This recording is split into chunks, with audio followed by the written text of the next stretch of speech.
यस्तो घटना एकदमै षड्यन्त्रपूर्ण जालझेलपूर्ण कायरतापूर्ण ढङ्गले मारिएको छ। गएको नवराज घरबाट केही भनेर मैले थाहा भएन सर। घरबाट नवराज जाने मैले थाहा पनि भएन। पहिलोपटक जाँदाखेरि पहिलोपटक पनि गए कति छन् छोराछोरी तपाईँ? मेरो छोरा 3 छन्। छोरा त्यति नै हो सर। के भएको त छोरोको विषयमा के सूचना पाउनु तपाईँ? छोरोको विषयमा सर केटी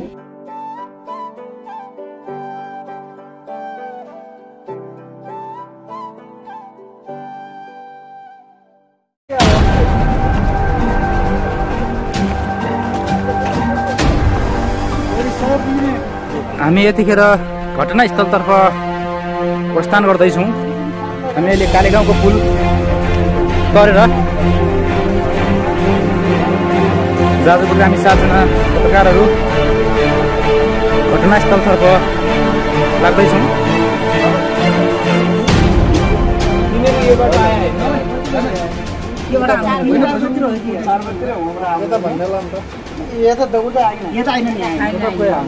सबको उतिरबाट यहाँ आएन नि ठ्याक्कै त्यो हामीले हाम्रो हेरेर त्यहाँ तल पुरै अलि राखेको थियो। त्यतिखेर यहाँ पुलमा आएर पारे कालेगाउँमा आएर पनि बचायो भन्छ त। पाल्लोपट्टि हो त्यो उतैबाट पाल्लोपट्टिबाट पारेर मेरी बात है।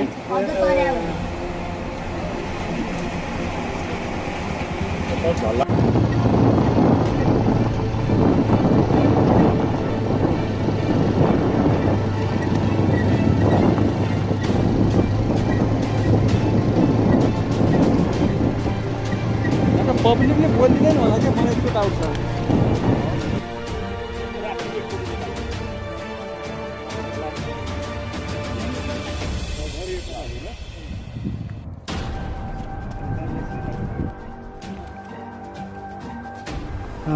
यही एरियाबाट चाहिँ केटाहरूलाई लखट्दै स्थानीयहरूले लखटेको भन्ने कुरा हामीले भर्खर यहाँका स्थानीयहरूबाट जानकारी प्राप्त गरेका छौँ। हामी अहिले घटनास्थलनेर छौँ।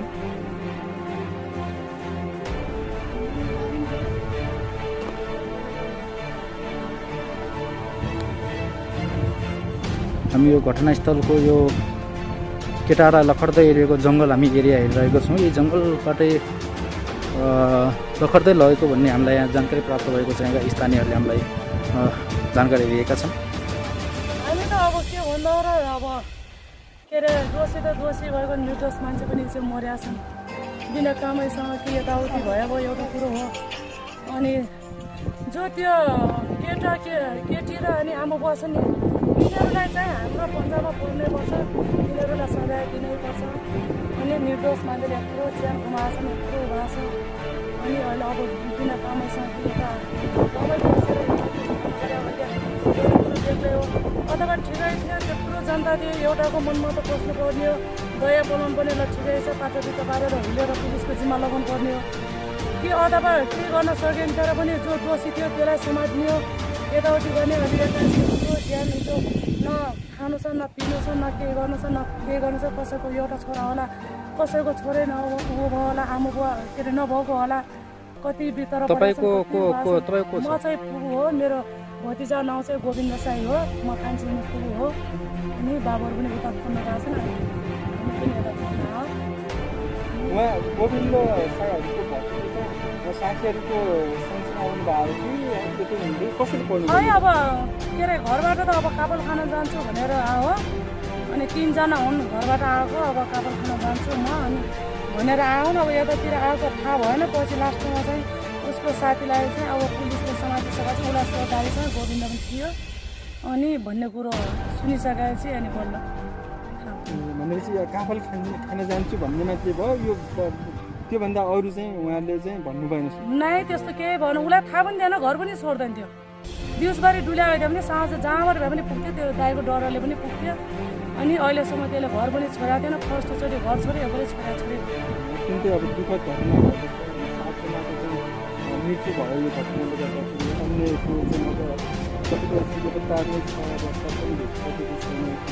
के भन्नुहुन्छ हजुर चाहिँ सरकारलाई? सरकारलाई के भने हामीले अब न्याय पाउनु पर्यो अनि तिनी दोषीहरूलाई चाहिँ कारबाही गर्नु पर्यो। अनि अब के गर्ने, अब यिनी जो लास भेटिरहेको छैन नि उसलाई चाहिँ खोज्नु पर्यो, अन्यतिर लाग्नु पर्यो। अब मरेको भए पनि जिउँदो भए पनि लास भेटाउनु पर्यो। त्यही भन्न चाहन्छु। अब के अरू के भन्नु? हजुरको शुभ नाम भन्नु? यमुना साई।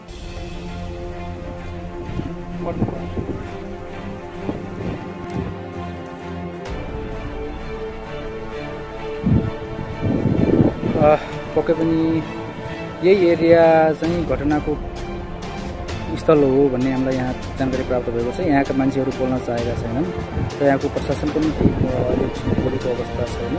यहीँबाट चाहिँ लखर्दै ल्याएर यहाँसम्म पुर्याएर यहाँबाट हाम फालेको भन्ने हामीलाई जानकारी प्राप्त भएको छ। सबै गाउँहरू सुनसान छ, मान्छेहरू पनि त्यति छैन, बाहिर निस्केको अर्को गाउँ यही एरियाबाट लखर्दै ल्याएर यहीँबाट हाम फालेको भन्ने हामीलाई यहाँ जानकारी प्राप्त भएको छ। आइसकेपछि केटाहरू चाहिँ हिँड्नेबाट चाहिँ हाम फालेको भन्ने चाहिँ अब हल्ला छ। अब स्पष्ट रूपमा चाहिँ अब कसैले बोल्न सकेका छैन, कतिपय चाहिँ एउटा हल्लाको रूपमा छ र स्थानीयहरू गाउँलेहरू माथि पुलबाट समेत गएर अगाडि पछिबाट गरेको केटाहरू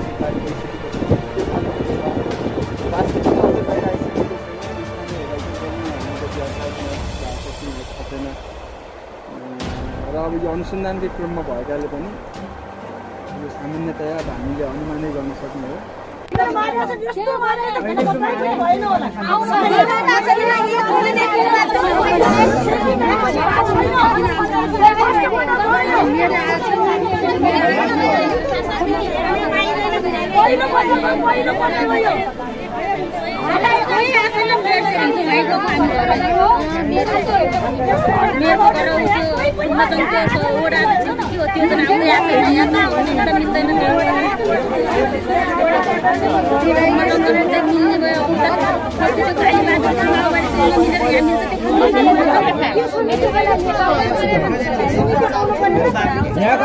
खोइ हाम्रो क्यामेरावाला कहाँ गयो?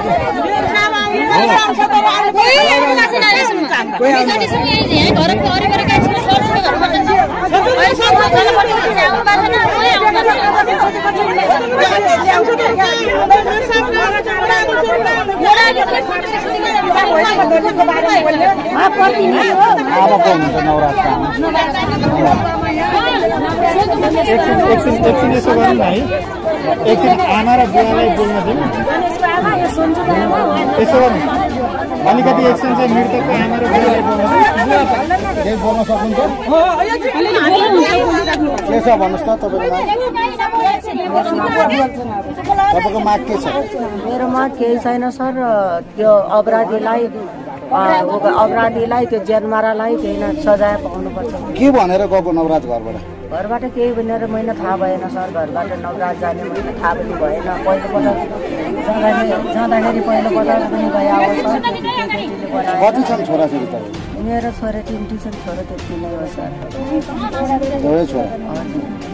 के भएको त? छोरोको विषयमा के सूचना पाउनु त? छोराको विषयमा सर केटी विशेषमा हो। यहाँबाट अरू साथीहरूसँग लिएछ।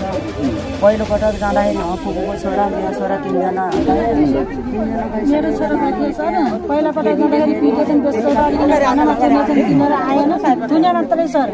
थुनेर त्यतिखेर केही सजाय केही दिए भए हुन्छ, मार्दा फेरि सर त्यसले बोलाइछ। बोलाउँदाखेरि के गरिन्छ भने तपाईँहरू यहाँ आउनुहोस्, म जान्छु भनेर त्यो बोरा चाहिँ रहेछ सर। त्यहीबाट बोलाउँदाखेरि 2 भतिजा छोरा मेरो हानेर सर सुमालेर गाडामा हालिदिएछ। गाडामा हालिकन पनि सबै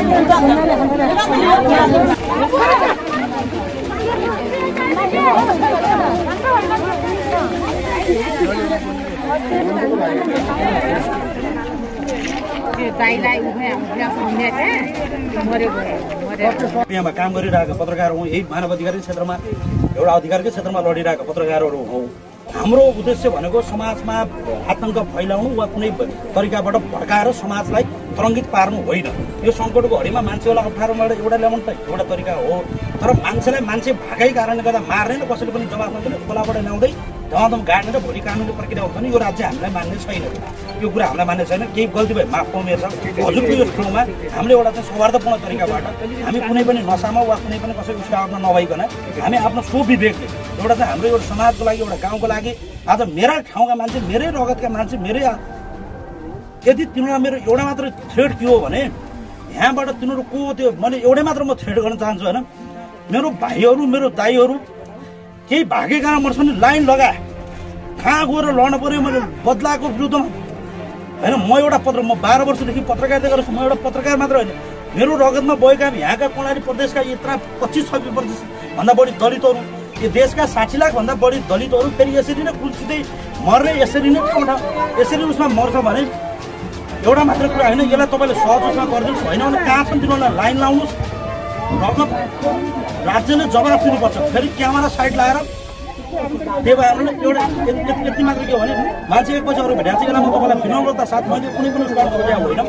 मेरो समुदायका मान्छे मेरो भाइ मेरो दाइ हामी यहीँको सुनारहरू होइन, यहीँबाट गएर हाम्रो सेवा चाहिँ यहाँका मान्छे यसरी मरिरहेछन् भने राज्यले कि गृहमन्त्रीले जवाफ दिनु पर्यो कि केपीओले फोन गरेर हामीलाई यो भनिदिनु पर्यो। अब होइन भने कहाँ घर घरै खोज्दै गरी यसले ठुलो आतङ्क भनिदिन्छ। सिडिओ साहबले डिएस साहबले एकचोटि हजुरले मैले हजुरलाई 10 औँला जोडेर मेरो भाइहरूको आत्माको शान्तिको लागि मेरो एउटा उसको लागि भने हजुरले यो एउटा उ चाहिँ गरिदिनु पर्छ। यसलाई चाहिँ अलिक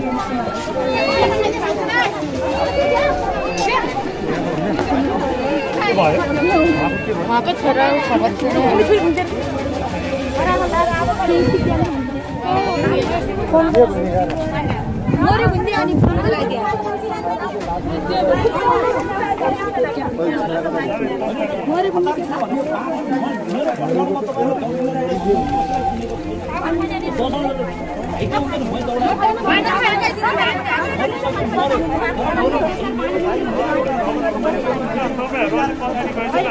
हावा आउँछ त अलि त छोड्दिनु त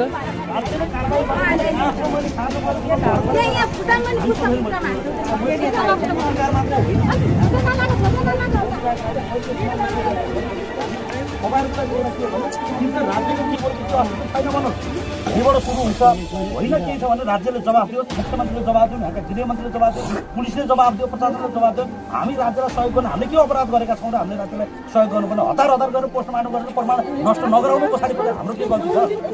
एउटा खराबरी भाइहरू मर्नु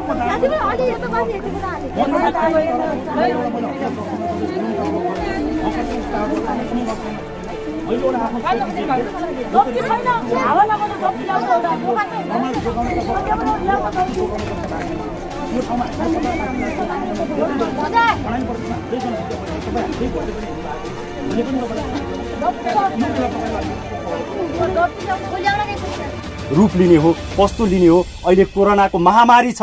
यो महामारीमा पनि मानिसहरूको एउटा जातीय विभेद, एउटा ठकुरीकी छोरी बिहे गर्न जाँदाखेरि एउटा दलितको छोरालाई निर्मम हत्या गरेको घटनालाई लिएर आगो बल्छ, मन एकदमै भक्कानिएर आउँछ।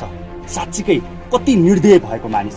हामी यही विषयमा कुराकानी गर्नका लागि जाजरकोट नवराज विकको घरमा उहाँको बुवा आमा सँगै आएका छौँ र साथमा हामीले भिरी नगरपालिकाका मेयर साहबलाई यहाँ देखेका छौँ। उहाँसँग कुराकानी गर्छौँ यो घटनाका बारेमा बुझ्नको लागि। मेयर साहब नमस्कार। यहाँको परिचय गरिदिनु न। मेरो नाम चाहिँ चन्द्रप्रकाश घन्टी। म भेरी नगरपालिका जाजरकोटको प्रमुख। जस्तो यो मेयर साहब यो घटनाको बारेमा अलिकति भनिदिनु न। यो घटना घट्यो यत्रो, तपाईँको 2 जनाको लास, अहिले 3 जनाको लास भेटियो भन्नुभएको छ, भेटिएको भनिएको छ। केटी भगाउन गएका युवाहरू अझै पनि बेपत्ता छन्। भेरीमा लास खोज्ने कामहरू भइरहेको छ। यो के भएको? अत्यन्तै यो दुःखद घटना घट्यो। अब हामी अहिले चिन्तित छौँ। अब यो भेरी नगरपालिका अत्यन्तै शोकमग्न अवस्थामा छ, जसमा अहिले यो राणागाउँ त झनै शोकमग्न अवस्थामा छ। तपाईँ देख्न सक्नुहुन्छ यहाँ लकडाउनको चाहिँ व्यवस्था गरिकन हाम्रो चाहिँ आमा बुवा दाजुभाइ तथा दिदीबहिनीहरू यहाँ यत्र तत्र चाहिँ यहाँ चाहिँ मैले मुख्यमन्त्रीलाई भनिदिएको छु होइन। मुख्यमन्त्रीले म आउँछु भन्नुभयो। तपाईँले अब एउटा मात्रै के गरिदिनु पर्यो भने मैले स्टुडियो लाइन भन्नु उहाँ त आउनु पर्यो। कम्ती कोहीले त एउटा अभिभावक त लिइदिनु पर्यो। यो हाम्रो पनि मुख्यमन्त्री कोही छैन यो ठाउँमा। वहीँतिर लैजाउँ। आज 12 गते, अस्ति 10 गते नवराज बिकोको साथीहरूसहित ऊ चाहिँ त्यही चौरजारी नगरपालिका वडा नम्बर 8 को सोती गाउँमा उसको प्रेमिकाको घरमा गइसके पश्चात मैले सुने बमोजिम अब त्यो घटनामा संलग्न उसको साथीहरूलाई पनि यति मरणासन्न गर्ने हुने गरी पिटिएको छ कि उनीहरू पनि अहिले उनीहरू के बोल्छन् अहिले टाउकोमा निकै गम्भीर चोट लागेको छ भनेर सुनेको छु। उनीहरू चौरजारी यी प्रकारले चाहिँ नियन्त्रणमा लिएर अहिले चाहिँ हाम्रो पहल कदममा जिल्ला प्रहरी कार्यालयमा ल्याइएको छ। बाँकी वास्तविक तथ्य त उहाँहरूबाट चाहिँ उहाँहरूको अनुसन्धानले पनि धेरै कुराहरू पुष्टि गर्ला। तर कुरो के बुझिन्छ भने अहिले चाहिँ उनीहरूलाई सोती गाउँबाट लखेटी उनीहरूलाई चाहिँ तल भेरीको पुलसम्म ल्याइएको छ। भेरीमा रहेका 3-4वटा झोलुङ्गे पुलहरू जहाँ छ, जस्तो कि एउटा कालेगाउँको झोलुङ्गे पुल, त्यसपछि धल्लाको झोलुङ्गे पुल हुँदैका यो बिचको भागहरूमा पनि त्यो गाउँका कम्तीमा 100-150 जना व्यक्तिहरू त्यो चाहिँ पुललाई ब्लकेट गरेर बसेको अवस्थामा मैले बुझेको छु।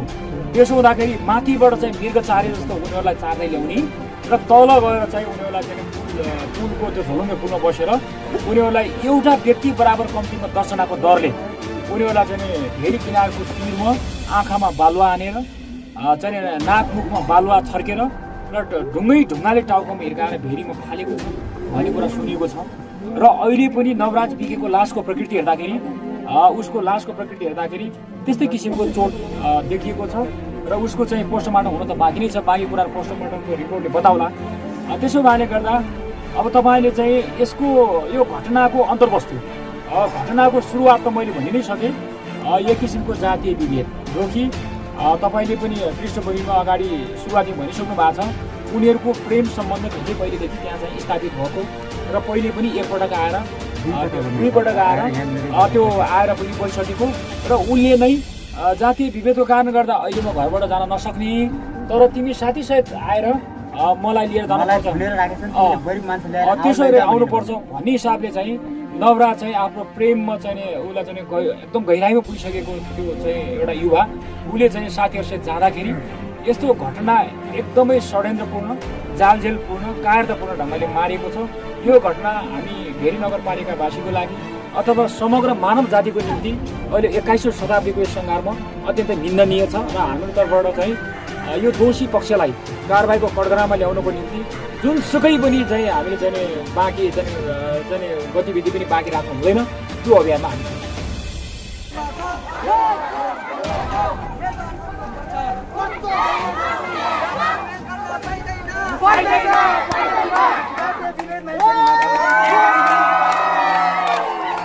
सम्पूर्ण जातका मान्छेहरू एक हौं, पीडितलाई न्याय चाहिए।